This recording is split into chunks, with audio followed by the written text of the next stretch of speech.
പിതൃ സമാഗമം. രണ്ടാം മലയുടെ മുകളിലെത്തിയ കുട്ടൻ ഏറെ നിരാശനായി. മനുഷ്യരെന്നല്ല, ഒരു കാട്ടുമൃഗത്തിനെയും കാണാനില്ല. മലയണ്ണാന്മാരും ഓന്തും എലികളും ഓടിപ്പോകുന്നു. പക്ഷികൾ മരങ്ങളിൽ നിന്ന് മരങ്ങളിലേക്ക് പറക്കുന്നു. തിരിച്ചു പോവണോ മുന്നോട്ടു പോവണോ? കുട്ടൻ സംശയിച്ചു നിന്നു. തലയുയർത്തി, കണ്ണു വിടർത്തി, ചെവി വട്ടം പിടിച്ച്, മൂക്ക് വിടർത്തി അവൻ നാലുപാടും നോക്കി. എവിടെ നിന്നോ മനുഷ്യഗന്ധം. കുട്ടൻ താഴേക്ക് നോക്കി. ചെടികൾ ചാഞ്ഞും ചെരിഞ്ഞും ഒരു വഴി കാണുന്നു. മനുഷ്യർ നടന്നു നീങ്ങിയത് തന്നെ. അല്ലെങ്കിൽ ഇത്ര വ്യക്തമായി തെറ്റാതെ വഴിയടയാളമുണ്ടാവില്ല. മണം പിടിച്ചുകൊണ്ടവൻ മുന്നോട്ട് നടന്നു. അവ്യക്തമായ വഴിയെ ഉന്നം വെച്ചുകൊണ്ട് നടന്നു. കുറച്ചു ദൂരം ചെന്നപ്പോൾ ഏതാനും പേർ നടന്നു പോകുന്നതായി കണ്ടു. 3 ചെറുപ്പക്കാർ, മുന്നിൽ ഒരു വൃദ്ധയും. വൃദ്ധനും അതിനു പിന്നിൽ. കടോൽക്കജൻ അവർക്കൊപ്പം എത്താനായി വേഗം നടന്നു. സാവധാനം നടന്നു പോകുന്ന അവർക്ക് മുന്നിൽ ഒറ്റച്ചാട്ടത്തിനെത്തി. 5 പേരും ഭയന്നു. വൃദ്ധനും വൃദ്ധയും 3 മക്കളും. വൃദ്ധൻ മുന്നോട്ട് വന്ന് കൈകൂപ്പി നിന്നു. നീ കടോൽക്കജനാണോ? കിടുംബിയുടെ മകൻ. അതെ, എങ്ങനെ മനസ്സിലായി? വൃദ്ധൻ പറഞ്ഞു. ഞാൻ സുദേവൻ എന്ന ബ്രാഹ്മണനാണ്. ഇതെന്റെ പത്നി. ഞങ്ങളും മക്കളും അകലെയുള്ള യാഗശാലയിലേക്ക് പോകുകയാണ്. ശരിയായ വഴി അഗസ്ത്യമലയിലൂടെയാണ്. ഹിഡുംബ വനത്തിൽ ഹിഡുംബിയും മകനും ഉണ്ടെന്നും അവരും മനുഷ്യരെ പിടിച്ച് തിന്നുന്നവരാണെന്നും കേട്ട് പേടിച്ച് 2ാം മല വഴി പോന്നതാണ്. ഇതെന്റെ മക്കൾ, പ്രഥമൻ, ദ്വിതീയൻ, സുമനൻ. ഞങ്ങളെ ഉപദ്രവിക്കരുതേ. യാഗത്തിൽ പങ്കെടുക്കാൻ പോകാൻ അനുവദിക്കണം. കടോൽക്കജൻ അവരുടെ വാക്കുകൾ കേൾക്കുമ്പോൾ മനസ്സ് വച്ചില്ല. അമ്മയുടെ വാശിയായിരുന്നു ഉള്ളിൽ.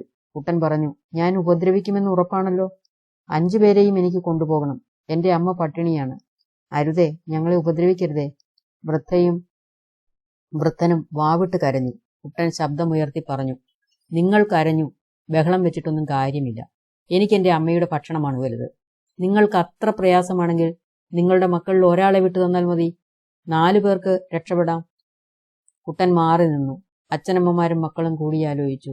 പ്രഥമൻ പറഞ്ഞു, ഞാൻ ഒറ്റയ്ക്ക് പോകുന്നില്ല. നമുക്ക് 3 ആൾക്കും പോവാം.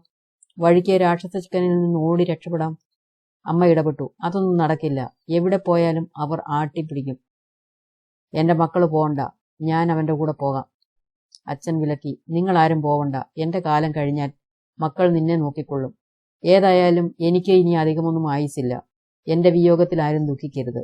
ബ്രാഹ്മണ പത്നി അദ്ദേഹത്തെ കെട്ടിപ്പിടിച്ച് കരഞ്ഞു. എല്ലാം കണ്ട ദ്വിതീയൻ മുന്നോട്ട് വന്നു. കടോൽക്കജനായി പറഞ്ഞു, കറുത്ത മനുഷ്യ, ഞാൻ ദ്വിതീയനാണ്. എന്നെ കൊണ്ടുപോകൂ. അച്ഛനും അമ്മയും ജ്യേഷ്ഠനും അനുജനും സുഖമായിരിക്കാൻ ഞാൻ നിന്നോടൊപ്പം വരുന്നു.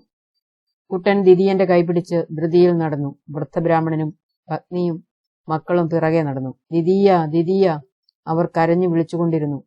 ദിദിയ, ദിദിയ. ആ ശബ്ദം കാട്ടിലെങ്ങും ഉയർന്നു. കാട്ടിൽ ഒരു പൊന്തയ്ക്ക് സമീപം അവരെത്തി.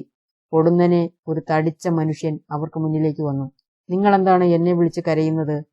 ഞങ്ങൾ ഒരു യാഗശാലയിലേക്ക് പോവുകയാണ്. ഞങ്ങളുടെ 2ാമത്തെ പുത്രൻ ദ്വിതീയനെ ഒരു കുട്ടി രാക്ഷസൻ പിടിച്ചുകൊണ്ടുപോയി. അവനെ വിളിച്ച് കരഞ്ഞു നടക്കുകയാണ്. അങ്ങ് ആരാണ്?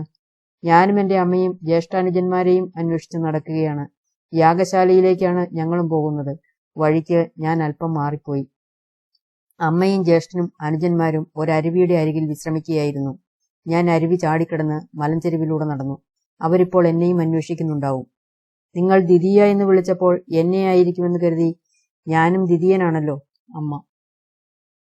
ബ്രാഹ്മണഭഗ്നി ചോദ്യമായി പറയുന്നതോടെ അദ്ദേഹം കൂട്ടിച്ചേർത്തു, കുന്തിദേവി. ബ്രാഹ്മണൻ അദ്ദേഹത്തിന്റെ കാൽക്കൽ നമസ്കരിച്ചു. ഭീമസേന, ഞങ്ങൾ അറിഞ്ഞില്ല. ദ്വിതീയ പാണ്ഡവനായ അങ്ങ് ഞങ്ങളെ രക്ഷിക്കണം. എന്റെ ദ്വിതീയനെ അങ്ങയുടെ സഹോദരനായി കരുതി രക്ഷപ്പെടുത്തണം. എല്ലാവരും കൂടി ഭീമന്റെ കാല് കെട്ടിപ്പിടിച്ചു. എഴുന്നേൽക്കിൻ. ഭീമൻ അവരെ ഓരോരുത്തരെയും പിടിച്ചെഴുന്നേൽപ്പിച്ചു. വൃദ്ധദമ്പതികളോടായി പറഞ്ഞു, നിങ്ങളുടെ മകനെ ഞാൻ രക്ഷിച്ചിരിക്കുന്നു. ഭീമൻ കൈവീശി നടന്നു. വലതു കൈയിലെ ഗദ ഉയർത്തി വായുവിൽ ചുഴറ്റി. എഴുന്ന മാംസപേശികളുള്ള ദൃഢമായ കൈകളിലും വിടർന്ന മാറിടത്തിലും അവർ ആത്മവിശ്വാസത്തോടെ നോക്കി. ഭയത്തോടെ, ഭക്തിയോടെ. കൊച്ചു കാട്ടാളൻ ദ്വിതീയനെയും കൊണ്ട് നടന്നുപോയ വഴിയിലൂടെ ഭീമൻ നടന്നു. ബ്രാഹ്മണ കുടുംബം അദ്ദേഹത്തെ പിന്തുടർന്നു. വളരെ പെട്ടെന്ന് ഭീമസേനൻ 1ാം മലയടിവാരത്തിലെത്തി. ബ്രാഹ്മണ ബാലന്റെ കൈപിടിച്ച് ധൃതിയിൽ നടന്നു പോകുന്ന കറുത്ത യുവാവിനെ അദ്ദേഹം കണ്ടു. തന്നെ പിന്തുടരുന്ന വലിയ മനുഷ്യരൂപം കണ്ട് കാട്ടുകുട്ടൻ നടത്തത്തിന് വേഗം കൂട്ടി.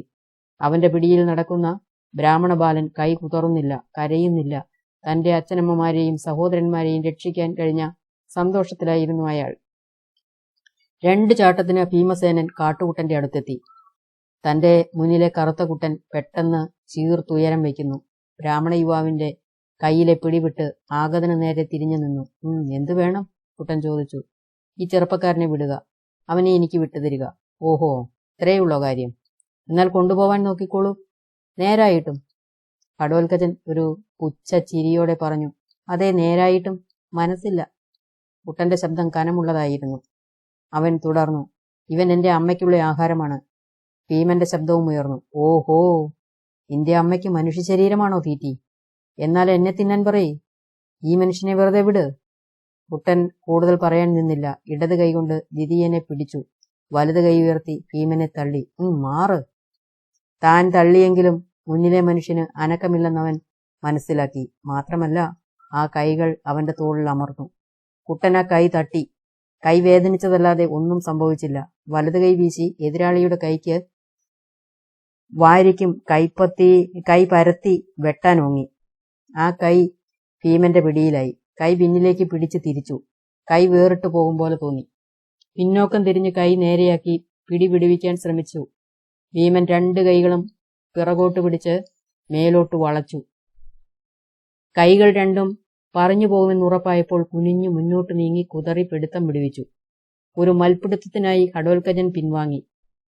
2 കൈയും നീട്ടി കഴുത്ത് പിടിക്കാനായി ചാടി. ഭീമൻ വലതുകാൽ നീട്ടി. ചാട്ടത്തിൽ കാലുടക്കി. അവൻ മൂക്കും കുത്തി വീണു. നിലം തൊടും മുൻപ് ഭീമന്റെ ഗദ നീണ്ടു. ഗദയിന്മേൽ കമിഴ്ന്നു വീണ കുട്ടനെ ഗദയോടെ ഒറ്റ കൈയിൽ പൊക്കി ഉയർത്തുകയും താഴ്ത്തുകയും ചെയ്തു. ഒരു മനുഷ്യനോട് താൻ തോറ്റുപോകുന്നു. ഗദ പിൻവലിച്ചപ്പോൾ കമിഴ്ന്നടിച്ച് വീണ ഘടോൽക്കചൻ വിളിച്ചു. എന്റെ അമ്മേ. അവശനായി എഴുന്നേറ്റ കുട്ടൻ തന്റെ മുന്നിലെ വലിയ മനുഷ്യനെ നോക്കി. ആരാണത്? എന്താണ്? കാട്ടാളന്മാർ ഓടിയെത്തി. തളർന്നിരിക്കുന്ന കുട്ടനെ അമ്മ ഒന്ന് കോരിയെടുത്തു. കുട്ടാ, അവർ വിളിച്ചു. ഭീമസേനൻ അവരെ നോക്കി. അവരദ്ദേഹത്തെയും. ഇടുമ്പി. ഭീമസേനന്റെ ചുണ്ടിൽ നിന്ന പേരുയർന്നു കേട്ടു. ഭീമൻ ഘടോൽക്കചനെ പിടിച്ചെഴുന്നേൽപ്പിച്ചു. ഞാൻ ഒന്നു കാണാനായെടുത്ത സൂത്രമായിരുന്നു. അവൻ കുരുത്തക്കേട് വല്ലതും കാണിച്ചോ? ഭീമസേനന്റെ ചുണ്ടിൽ കുസൃതിച്ചിരി. കുട്ടന് ഏറെ സന്തോഷമായി. അവൻ അച്ഛനമ്മമാർക്കിടയിൽ നിന്നു. അങ്ങനെ അച്ഛനെ കാണാനായി. തന്നെ പരീക്ഷിച്ച് കീഴ്പ്പെടുത്തിയ അച്ഛൻ എത്രയോ വലിയവൻ. ഘടോൽക്കചൻ അച്ഛനെ നമസ്കരിച്ചു.